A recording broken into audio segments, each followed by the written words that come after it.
ایک جنگل میں دو دوست راجو اور راجن رہتے تھے۔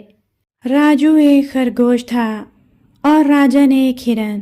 دونوں ہمیشہ اکٹھے رہتے اور مشکل وقت میں ایک دوسرے کی مدد کرتے۔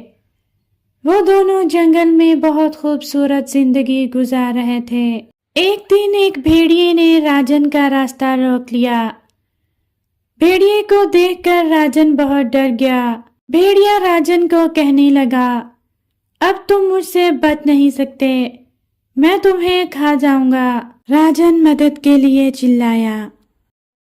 راجو نے اپنے دوست کی آواز سنی اور فوراً اس کی مدد کو دوڑا۔